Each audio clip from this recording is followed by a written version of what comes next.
Senate President David Mark has called for proactive efforts to ensure free and fair elections at the local government levels as the only way to develop the grassroots. This was during the opening of the 10th National Delegates Conference of the Forum of State Independent Electoral Commissioners in Abuja. Correspondent Abdullahi Garba Benkudu reports. The theme of the conference is Local Council Election in Nigeria, Issues and Perspective. This is coming at a period when local elections in Nigeria is perceived with mixed feelings due to what many regard as undue interference by some state government. Nigeria's National Assembly shares this view as Senate President Mark, in a message, lamented the challenges facing operations and democracy at that level. The challenge of continuity by succeeding governments is one of the major problems facing local government administrations in the country. This continuity problem leads to widespread abandonment of projects. The officials need to be upright. They need to be honest. They need to be committed. On the part of the forum members, however, while acknowledging challenges at the local government level, they emphasize the need for politicians to recognize democracy at local level. The election is coming, and if you see the assessment, maybe only a few political parties. Now the election is held. Now, what do you expect? INEC and other development partners pledge more partnership to improve on the process. So when we rub minds, I'm sure there will be improvement on the process. We firmly believe that strong, capable, and credible state independent electoral commissions are sine qua non for the successful consolidation of the machinery of democracy at the federal level.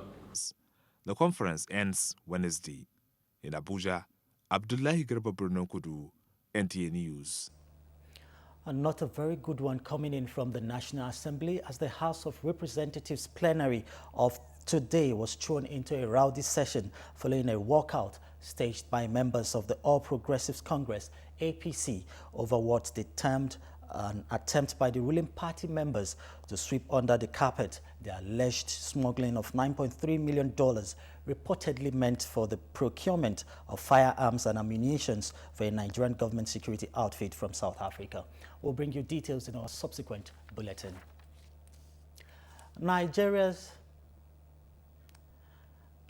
Attorney General and Minister of Justice between 1993 and 1994, Dr. Olu Anagarawa, has eventually been awarded the rank of Senior Advocate of Nigeria. The ceremony was held Tuesday morning at the chambers of the Chief Justice of Nigeria. NTA News had an exclusive access to the conferment, and here is Femi Okewo with the story. For more than 4 decades, Dr. Olu Anagarawa has been a household name for law practice in Nigeria.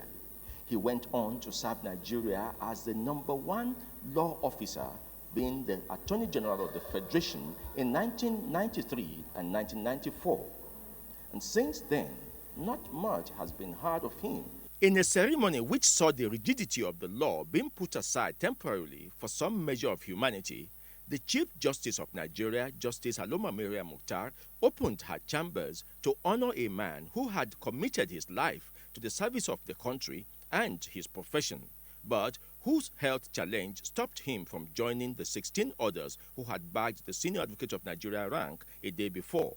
This particular ceremony, which saw 2 justices of the Supreme Court and the Chief Registrar in attendance, was devoid of speeches. But the present Attorney General of the Federation, Mohammed Bello Adoke, had paid glowing tributes to Dr. Olu Anagarawa at the earlier ceremony to mark the commencement of the legal year. We salute the courage of the Chief Justice and the Privileges Committee. We're really grateful for their courage in confining him with this rank. It's never too late to do the right thing. And today, we are witnesses to the right thing being done and to the statement that right is might. Now at 80, Dr. Olu Anagarawa does not think it is too late to be fulfilled or be appreciated. In Abuja, Femi Okewo, NTA News. Congratulations to the former Minister of Justice. Meanwhile, the Chief Justice of Nigeria, Justice Aloma Miriam Mukhtar, has again warned staff of the judiciary not to allow themselves to be used as instrument of corruption in the judiciary. This was contained in her message to the 24th National Workshop for Judiciary Officials in Abuja, organized by the National Judiciary Institute. Correspondent Aliu Tukur reports. The workshop is aimed at acquainting the participants with the provisions of the Code of Conduct for the judiciary employees and also update their knowledge in information and communication technology application and appreciation in order to enhance productivity. Represented by a Justice of the Supreme Court, Justice Walter Onoge, the Chief Justice of Nigeria says there is need for a paradigm shift in the conduct of some staff of the judiciary due to the fact that media coverage of the proceedings has increased public awareness and scrutiny of the judicial process. She therefore urged the staff to live up to their responsibility by coming up clean and discharging their duties diligently. If you indulge in any misconduct and you are caught or reasonably suspected to have done so, you will not only be disgraced out of the judiciary, but will also be made to face the legal consequences of your ignoble and nefarious act.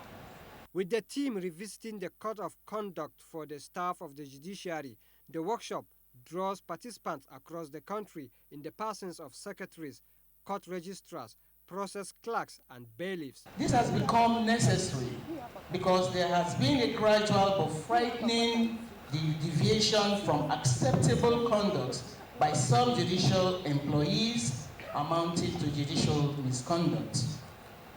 This dangerous deviation can no longer be tolerated. In Abuja, Aliu Tukur, NTA News. And away from the judiciary, the Department of State Security, Niger State Command, has arrested and paraded a 28-year-old civil servant, Tega Samson Ogenedoro, for operating false and fake blogs through the social media and also co-funding a secret reporters group, an outfit aimed at blackmailing government officials and heads of corporate organizations. Momso Damian Dati reports that the suspect was intercepted at the Nnamdi Azikiwe International Airport, Abuja, on his way to Mina to fraudulently obtain the sum of 50 million naira from some Niger State government officials. 28-year-old Samson Ogenedoro is a staff of the Nigerian Television Authority, Sapele Delta State, who uses a false name, Fejiro Oliver, to carry out fraudulent activities on some social media blogs, including the Daily Voice of Nigeria, Elomba Communications, an online UK-based news agency, as well as the Secret Reporters Group, a cycle of fake reporters whose motive is to extort money from the public, according to the state security findings. Sometimes between July and August this year, the suspect, through mobile telephone calls, had alerted top government officials of Niger State about a 3-month investigation he had conducted unraveling their alleged corrupt activities, billed for publication, which he said could be covered up if the sum of 50 million naira is paid. To make real his threat, Tega Samson Ogenedoro had released certain publications on his social media blogs tantamount to blackmailing Niger State government. As such, he was invited to come down to Mina for the said money when the DSS agents arrested him. A statement by the Director SSS Niger State Command, Dr. Larry Obiagu, revealed that the suspect works alongside 2 syndicate members, Stanley Ogene and Francis Arinzi, who are at large to perpetrate his criminal activities. That's the name I use, or my pen name in the media world. Fejiro Oliver. Blackmailers will do it. You say, sir, I have the document against you. Give me this and I kill it. That to me is what blackmail entails. But in this particular case, it is never so. Like I said, it is not for the record of, we can still go and check the records from ETE, the call records, which can be checked. It's a simple question. Sir, reply to these inquiries. It is somehow to hear about 50 million naira. It doesn't blend for one to say 50 million naira. The suspect is soon to be prosecuted, according to the State Security Service in Niger State. In Mina, Momso Damian Dati, NTA News. Time now to join Vera from our Lagos Network Center for news making the rounds in that zone. Hello, Vera. It's over to you. Thank you, Isaac, and good evening and welcome to Lagos. The federal and Lagos state governments are to set up a joint task force to dislodge illegal occupants from under the bridges in Lagos. This is to protect the integrity of the bridges in a sustainable manner. The Minister of Works, Mike Onolameme, disclosed this while inspecting various project sites in Lagos and environs. The Jido has the details. 2 fire incidents some years back on both Eko and Marina bridges left extensive damages that compromised the integrity of these 2 bridges. The 2 fire incidents were traced to illegal occupants and unwholesome activities under these bridges. As the federal government prepares to fully restore them, the issue of keeping the illegal squatters away has become paramount. There's a lot of lawlessness in the place in terms of right-of-way abuse in Lagos, and we need to show example with Lagos. And by the time we put together a team made up of federal government, the Lagos state government, and security agencies, I believe that we'll be able to deal with the menace.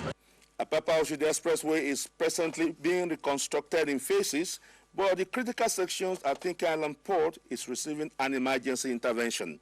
The minister inspected these sites and the trailer park under construction, saying it is critical to the decongestion of the busy road.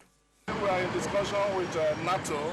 I already have a proposal by NATO which we are studying. Once we start operating the park, at least about 500 trucks on this road will be out of the road. Lagos-Ibadan Expressway, also being reconstructed by the federal government, was inspected. He expressed satisfaction with the speed and quality of work, saying that with improved funding already adopted for the project, it might be completed earlier than its 48 months completion time. In Lagos, Dejido, NT News. Interior Minister Abba Moro says the federal government plans to deploy e-surveillance equipment, such as radars, to more than 4,000 borders in the country to effectively monitor activities at the borders. The minister stated this at a lecture organized by the Nigerian Institute of International Affairs in Lagos. Gen Ebeliwe has the details.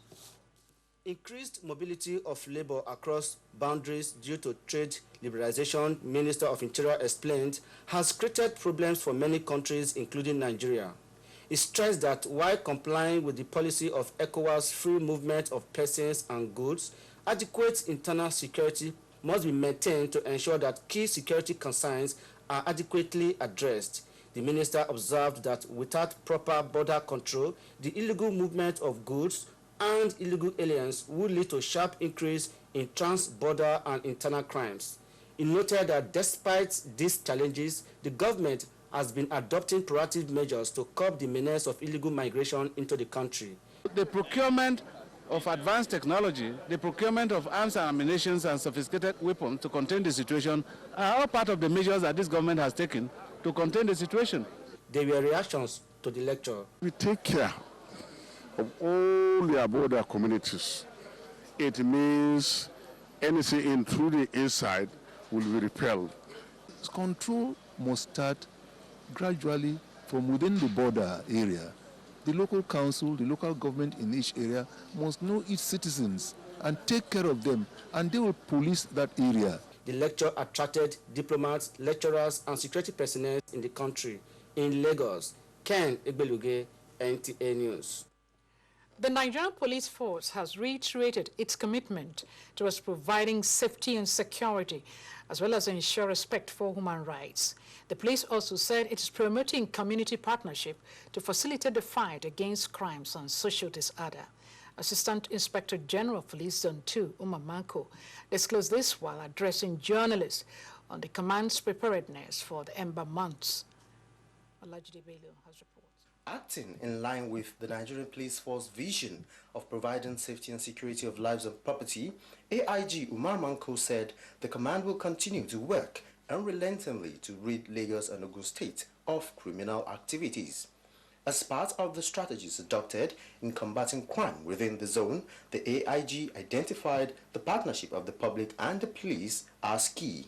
He added that the respective state governments under the zone have doubled their support in the provision of logistics and equipment to check criminal activities.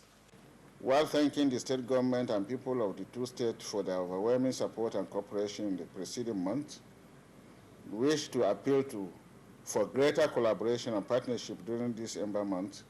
AIG Umar Manko spoke on the recent ban of roadblocks of all forms. The ban is still in force. The Inspector General of Police, Suleiman Abba, has not lifted it, and nobody should misconstrue anything for that. Anybody who decides to mount roadblocks in the zone will have himself to blame.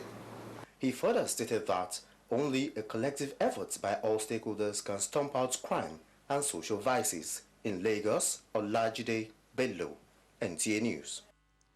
And that report wraps up our contribution from Lagos. It's back to you, Isaac, for more on Nationwide News. Many thanks, Vera. The Supreme Court has upheld the eligibility of Mr. Willie Obiano as the governor of Anambra State.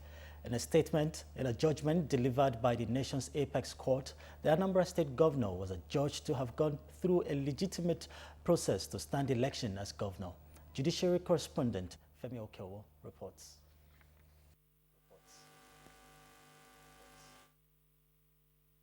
Of APC and Tony Uwoye of PDP had challenged the eligibility of Governor Willie Obiano to stand elections as governor.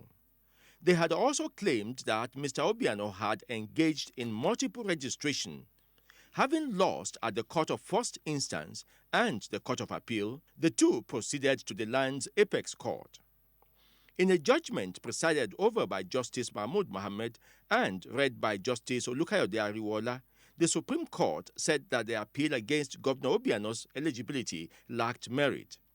On the accusation of multiple registration, the Supreme Court said that although Governor Obiano initially registered in Lagos, he followed the proper procedure to have INEC transfer his registration to Anambra subsequently. The court therefore dismissed the appeal. In Abuja, Femi Okeowo, NTA News. Still on elections, as the 2015 general elections draw nearer, the People's Democratic Party National Youth Leader, Abdullahi Mai Basira, says the vibrancy and activism of students in the country should be properly channeled before, during, and after the elections. To this end, the youth leader met with student organizations to ensure a peaceful election. Correspondent Gabriel Odu has more. The PDP youth leader says the People's Democratic Party has as one of its primary objectives the integration of youths and students in the democratic process. That is why it's created the office of the National Youth Leader. There has been a lot of debates as to whether students can form part of the body politic actively in Nigeria.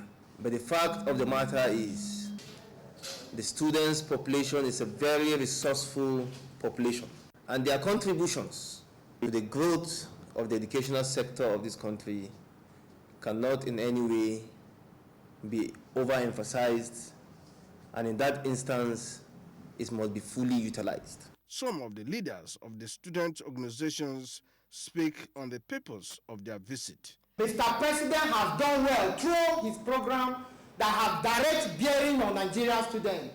The UWIN program is for Nigerian students. Good leadership, good democracy is what we want.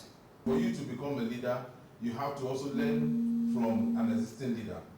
The students reaffirmed their commitment to President Jonathan's transformation drive. From the Legacy House in Abuja, Gabriel Odu, NTA News. Our next stop on Nationwide is Port Harcourt Network Center, where Dauju is standing by with the story on River State's efforts at infrastructural development and other reports. Hello, Dauju. It's good to see you. Good evening and welcome to Port Harcourt.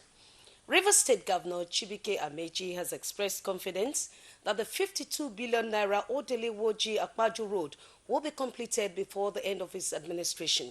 Governor Amechi said this during an inspection of some ongoing projects in the state. Correspondent Emmanuel Lene reports. Governor Amechi said the over 10-kilometer road, which has 2 bridges when completed, will reduce traffic at Aba Road and other major roads in the city. He noted that a lot of sand filling was carried out on the road due to its swampy terrain, pointing out that toll will be collected on the road as a means of generating funds for the state. What we're doing is where I stopped to talk to a supervisor of the job was asked what happened this time building the toll, and he said they just started fabricating what they need to do with the toll. We hope that the toll should be ready before December, but whether it is ready or not, we hope to open this road by December. At the Pan-Africa Health Foundation, also known as the Syringe Manufacturing Factory, the governor said his administration has so far disbursed 29 billion for the project. He maintained that the factory, when completed, will manufacture over 1 billion syringes annually and create over 2,000 jobs. We're looking for money. We paid 29 billion out of 45. I was on the reminder they should start installing the ones that they have at the seaport. So they're the ones at the seaport. That should be able to give us 2 out of 4 or 5 factories. At least 2 of the factories should be completed within my tenure. Then the remaining can be completed after I leave office. The visit is to assess the level of various projects undertaken by his administration. In Port Harcourt, Emmanuel Lene, NTA News. Governor Chibike Amechi says the cassava processing factory in Afam, Oyibo local government area, will be commissioned by December this year for public use. The governor disclosed this after inspecting the facility. Again, Emmanuel Lene brings us details. Amechi said the facility owned by the Rivers State government will create employment for the people of the state, as well as boost the micro and macro economy of the state, as it will encourage more people to venture into the cassava growing business. He expressed hope that with the present state of the facility, it will be commissioned in December, as the visit was to determine the quantity of power that will enable them start the project. The farmers are guaranteed a market and at a good price. It's essential. So you can see that both micro and macro economy will be affected as they will supply to the breweries and then ensure that people grow cassava. Netherlands' former ambassador to Nigeria, Mr. Bert Ronha, expressed confidence that the plant, when fully operational, will benefit the people of the state and beyond. The project is one of the key projects undertaken by the Governor Amechi-led administration to boost rural economy. In Afam, Oyibo local government area, Emmanuel Lene, NTA News. Minister of Communication Technology, Omobola Johnson, says the ministry is harnessing all available channels in transforming Nigeria into an enviable information communication technology hub. The minister stated this at the 3rd regular meeting of the National Council on Communication Technology in Yenagoa, Bayelsa State. Correspondent Paul Abel has more. Minister of Communication Technology and Chairman, National Council on Communication Technology, Dr. Omobola Johnson, while lauding the Bayelsa State government on its various projects on ICT, emphasized that due to the strategic role of ICT in national development, the NCCT meetings came up with recommendations which have been largely implemented by both federal and some state governments. This is an opportunity for us to come together with the national government and the state governments to talk about the ICT policy, the broadband plan, and many other initiatives that we've started in the ICT sector, and see how we can work together with the states to ensure that we actually meet our objectives. Governor of Bayelsa State, represented by the Deputy Governor, John Jonah, said the state government recognizes the importance of ICT. He called on the National Council on Communication Technology to focus on how to move the sector forward.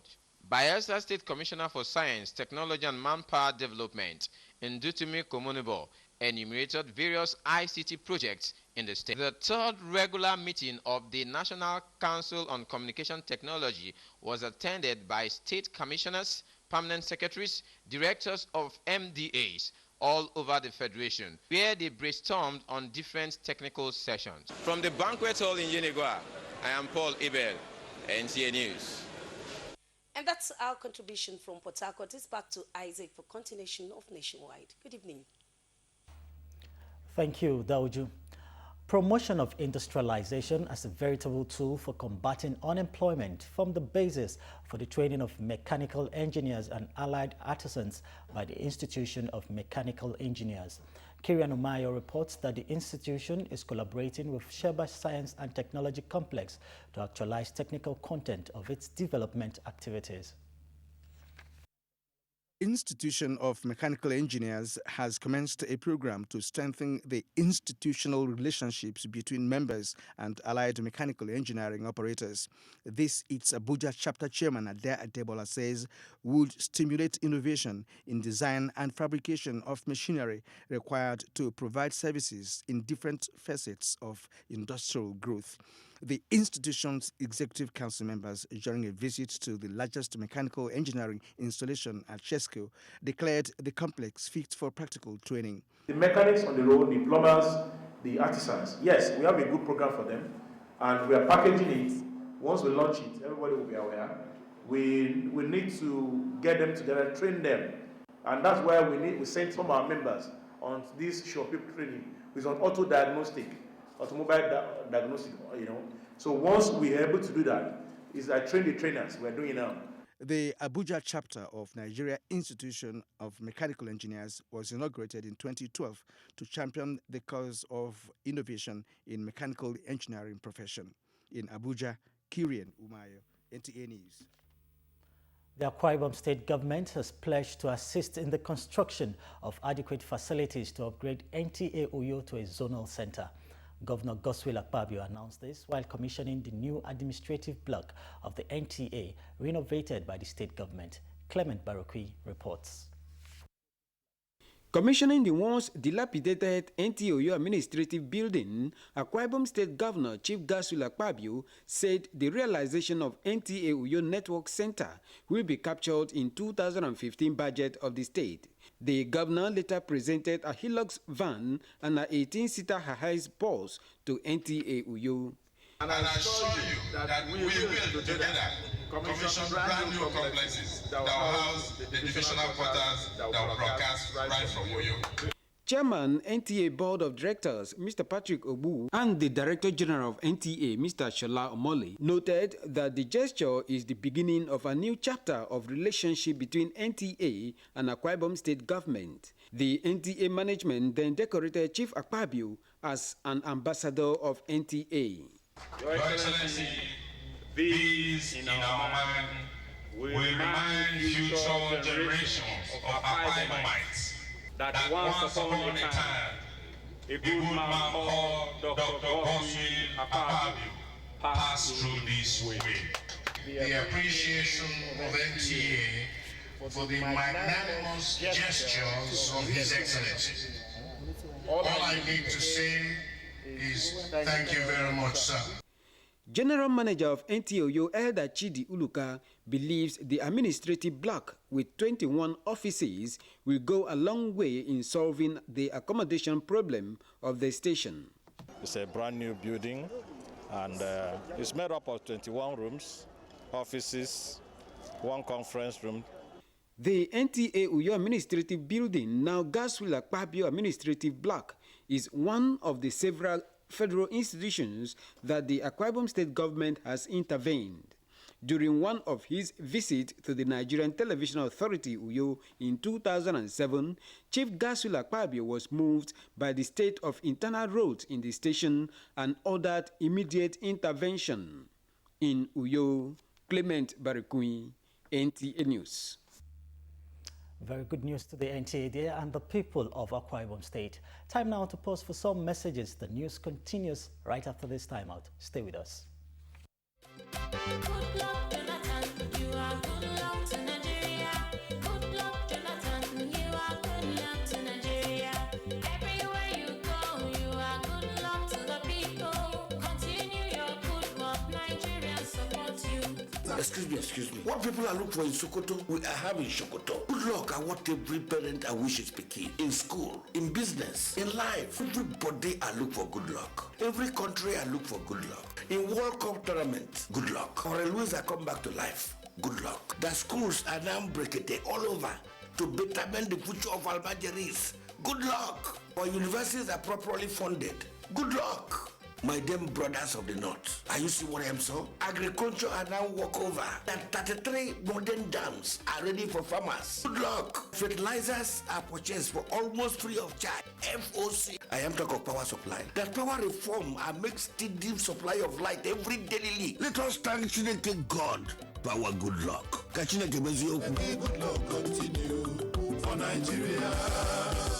This message is brought to you courtesy Transformation Ambassadors of Nigeria. Done for One Vision, Nigeria.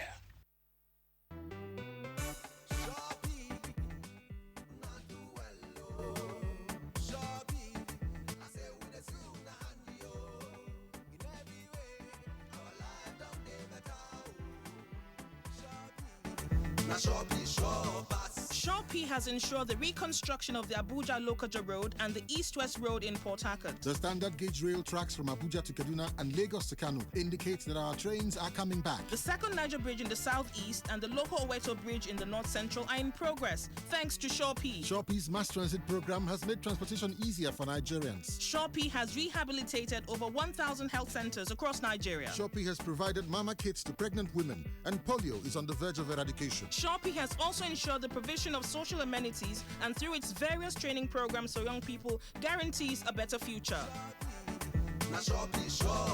Shopee, delivering service with integrity. Running on the network service of the NTA from the stable of the NTA Educational Television, this quarter, a wide variety of educational programs.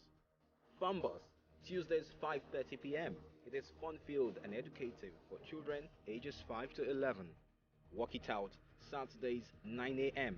Walk It Out is a mathematics quiz program for students of junior secondary schools. Take a Step, Tuesdays 6 p.m. with a repeat broadcast on Sunday at 10 a.m. Take a Step is a general purpose quiz program for students in senior secondary schools. Young Inventors, join the Young Inventors every Mondays at 5:30 p.m. Young Inventors encourages and celebrates creativity, ingenuity, and originality among children and young adults. It's a bouquet of active participation, learning, and being educated in an interesting way.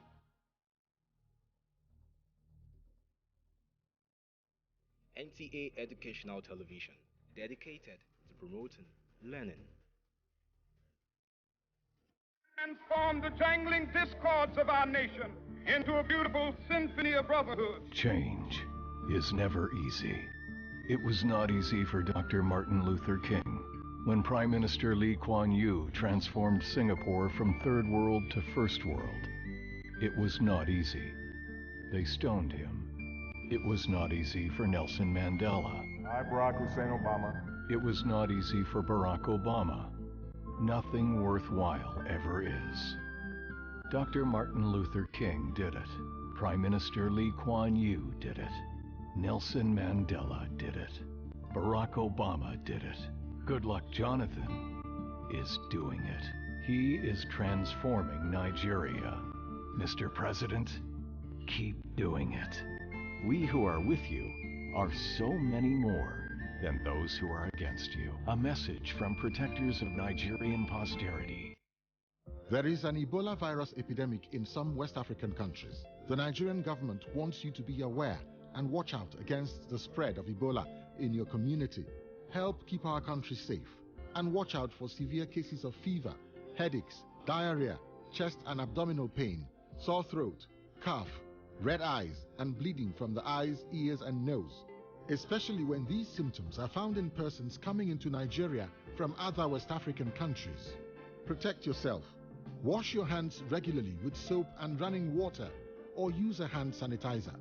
Avoid contact with the blood, urine, feces or saliva of animals like bats, monkeys, gorillas, chimpanzees or infected persons. The Ebola virus is deadly. Don't catch it. Don't spread it. This message is brought to you by the Federal Ministry of Information. Taxation as alternative source of revenue is the focus on NTA Tuesday Live this week. Tuesday Live, informative, educative, and engaging. Don't be told. Join us.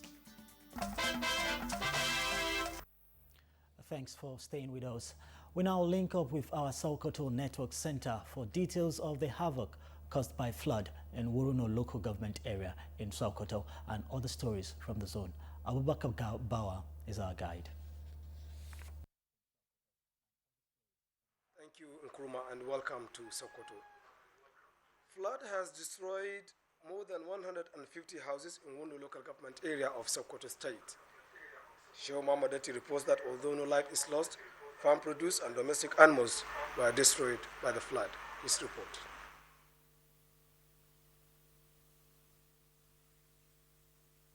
Lugu, Barai Zaki, Tungat Enkemu, and Chachu village, among others. A visit to the villages shows that farm produce, including some domestic animals, were destroyed by the flood. Communities interviewed attributed the flood to the blockage of the culvert, which provides easy access to the village. NTN News observed that the affected communities have embarked on communal effort to check the flow of water into other houses, as well as making effort to provide shelter for the displaced families. The village market was also affected by the flood. The affected villages appealed to the authorities concerned to come to their aid. Commenting, the caretaker chairman of Wundo local government, Shehu Alaji Chachu, assured of the council's readiness to assist the victims. He promised to report to relevant authorities for necessary action. Wives of the affected households were seen in groups in temporary shelter. In Sokoto, Shehu Muhammad Dakti, NTA News. Politicians in the country have been challenged to put heads together to salvage Nigeria from its present predicaments. Sultan Muhammad Sa'ad Abubakar III made the remark by receiving the former head of state, General Muhammad Buhari, who paid him a courtesy visit. Depi Lela Daburi has that story. The Sultan, who expressed concern over the crisis rocking the nation, told the general that they are doing their best in tackling the nation's problems. He said they convened in Kaduna and discussed many issues in the interest of the Nigerian masses and forwarded it to the President Jonathan for consideration.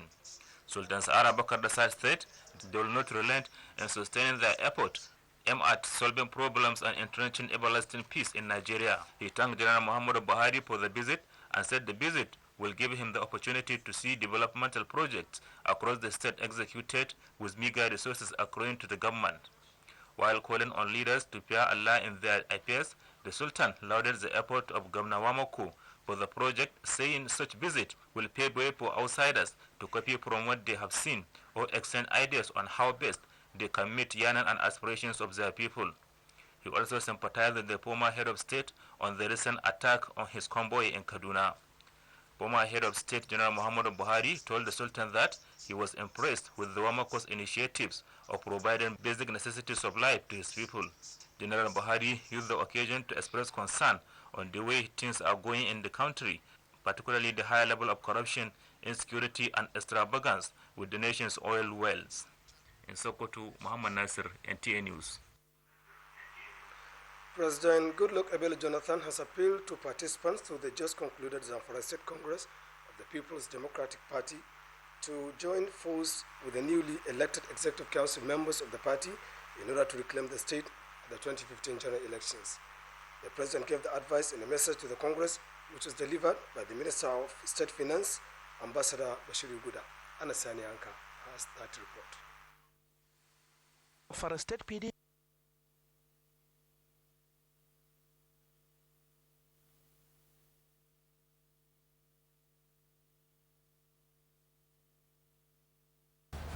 I'm afraid that's the much we can take from Sokoto. We will link up with them when they get it going. Back in Abuja, the project director of Nigeria's Center for Disease Control, Professor Abdulsalami Nasidi, says it has become imperative to instill proper sanitation and hygiene in school operations. It was at a media briefing on reducing incidences of disease transmission among teachers and pupils in Nigeria's educational system. Murjanatu Adam Said reports. To fix school's resumption for September 22nd was based on technical and scientific evidence that Nigeria is free from the Ebola virus disease. Nigeria, we don't have the three modes of transmission, which is the rural, urban, and community transmission. We have only one urban imported case, which infected some Nigerians, and that has now been contained.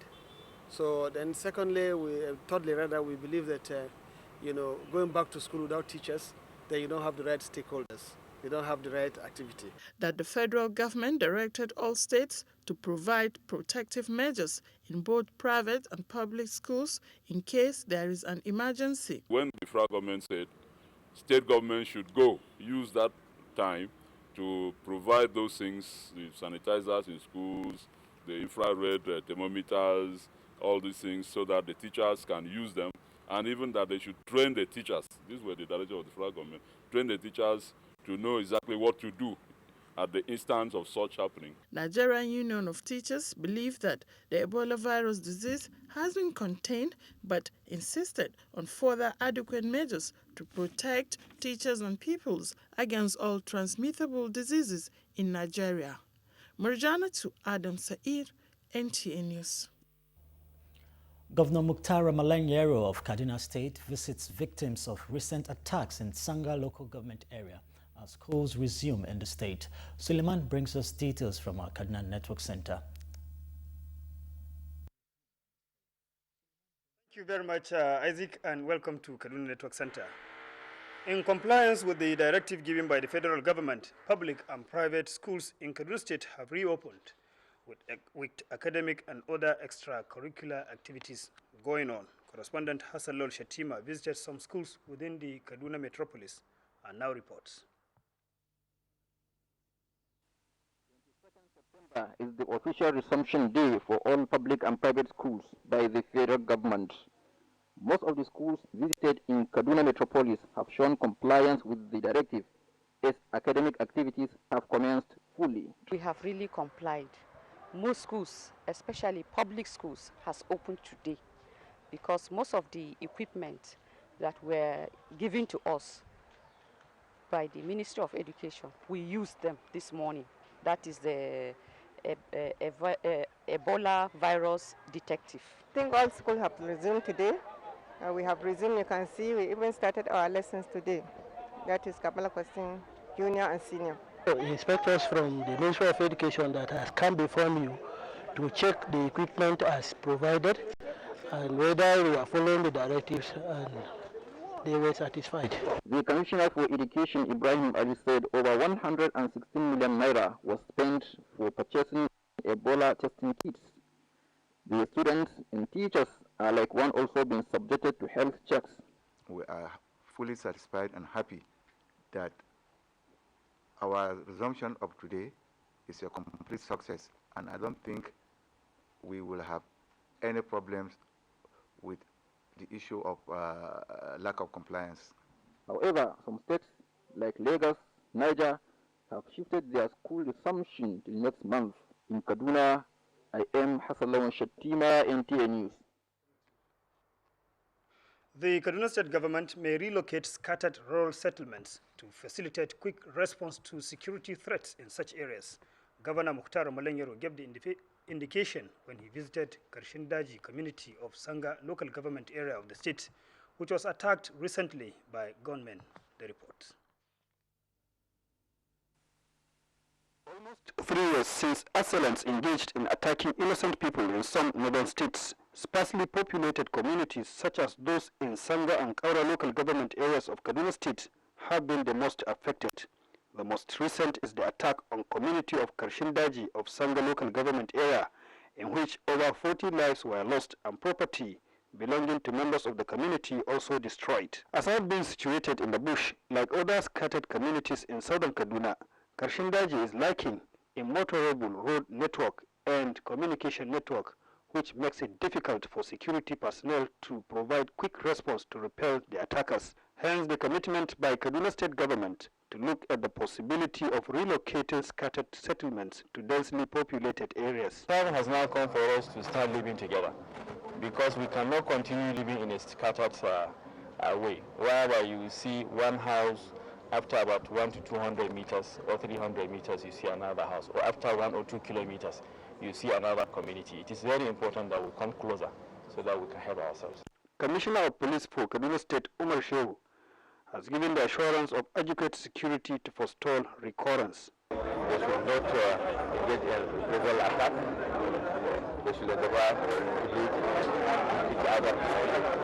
At a meeting with traditional rulers in the area It was suggested that the governor should meet with his counterparts of Nasarawa and Plateau states to checkmate the activities of gunmen who cross over borders of the states.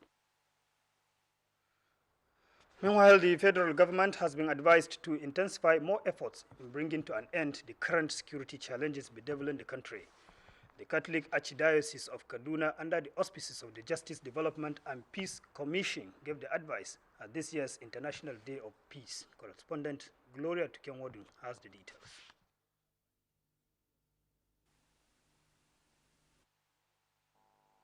International Day for Peace is set aside by the United Nations for all member states to promote peace within nations, communities, and families.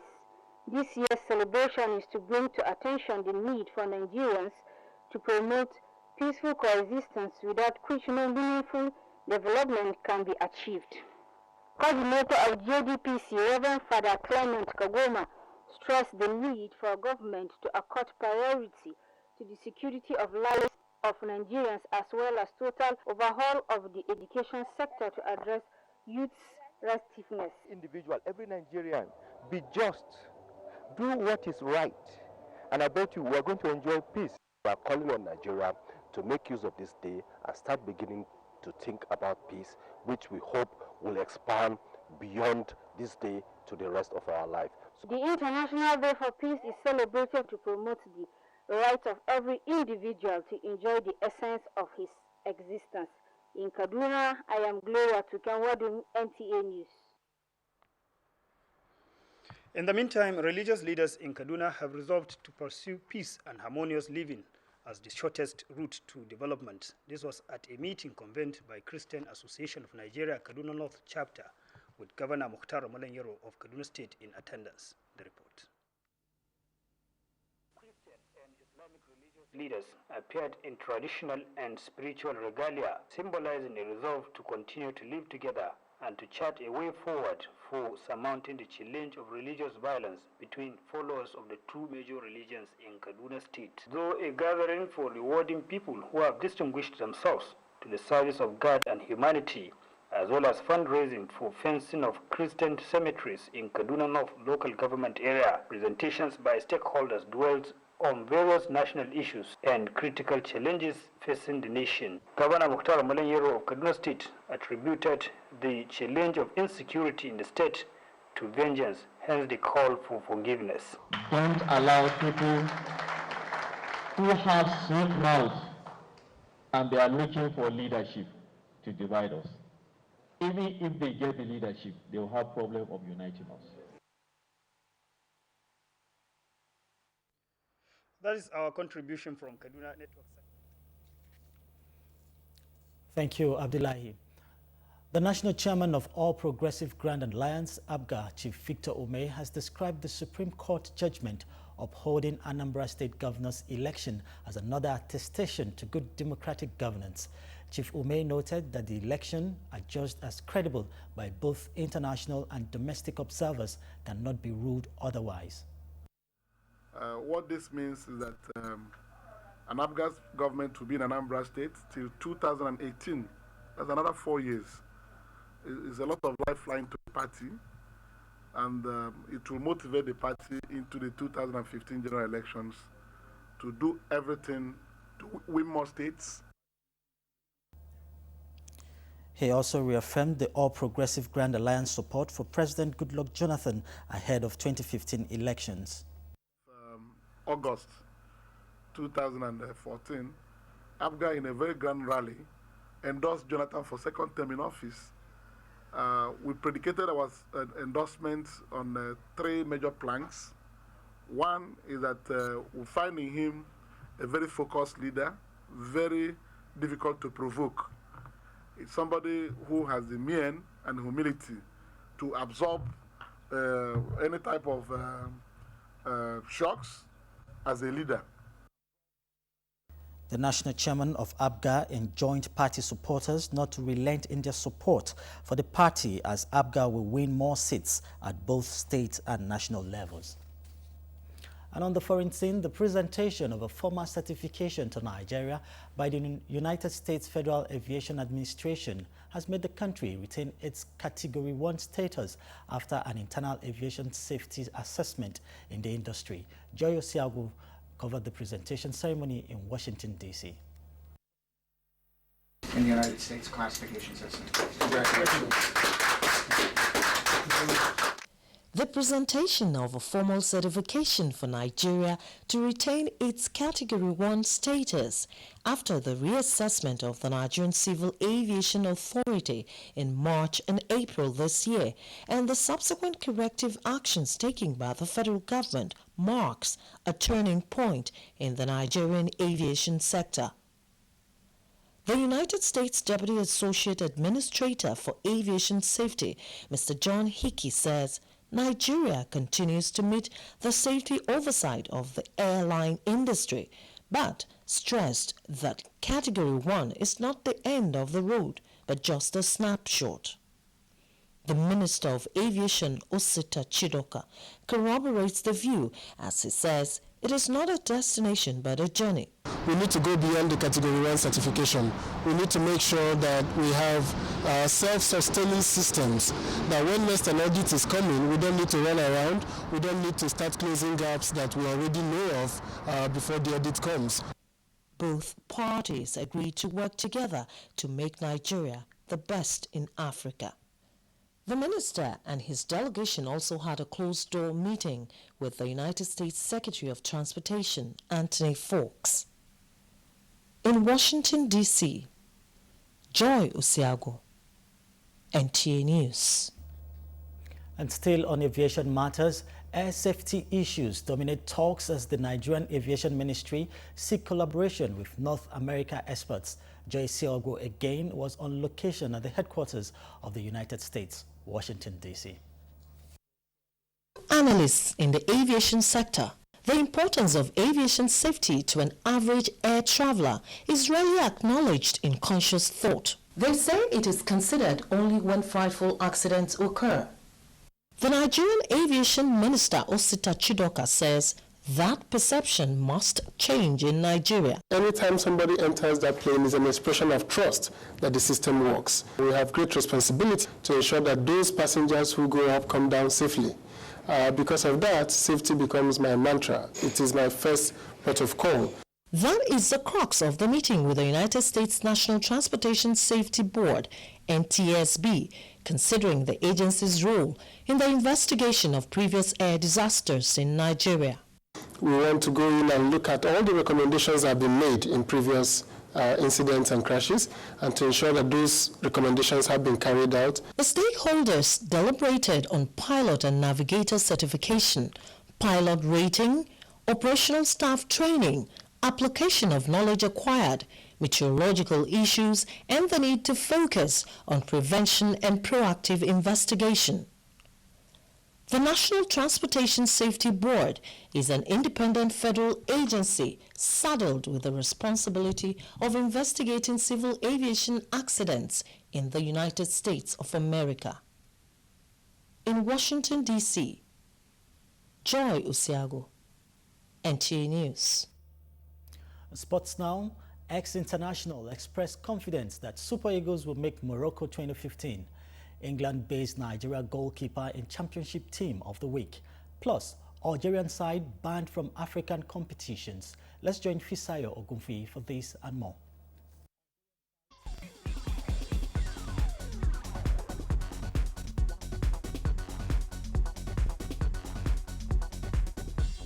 With just a point on board after 2 AFCON qualifying matches, soccer fans, administrators and ex-internationals in the country know the chances of the Super Eagles making it to Morocco to defend their title is now down to permutations and a consistent win run. Those who have played the game at one time or the other and walked the tightrope while trying to secure qualification say the Nigerian team thrives when doing it the hard way. We took a draw in South Africa. When they come here, instead of 6 points from South Africa, we already picked 4. We're ahead of them. The Congolese, they took 3 points here. We go there, we take 3. We're even. And we beat Sudan home and away. That's all. We're there. England-based goalkeeper Carly Keme was the hero of his championship side Wolverhampton Wanderers' 1-0 victory over Bolton, has been voted into the Sky Bet Championship Team of the Week. Ikeme saved the penalty and made 2 good saves to ensure his side took all 3 points at the Molineux. The Birmingham-born shot stopper, who declared his allegiance for Nigeria 7 years ago, has kept 5 clean sheets in 8 games and surprisingly remains out of Stephen Keshi's Super Eagles roster. Algerian side GS Kabylie has been banned from CAF competitions for 2 years after an object thrown by the club's angry fans killed Cameroonian striker Albert Ebose last month in an Algerian Elite League encounter. The decision to ban Kabylie was taken by the Confederation of African Football, CAF, in a meeting in Ethiopia. Kabylie, which had qualified for next year's CAF Champions League after finishing second, now automatically forfeits that placement. With Sports News Update, Fisaya Ogunfui, NTA News.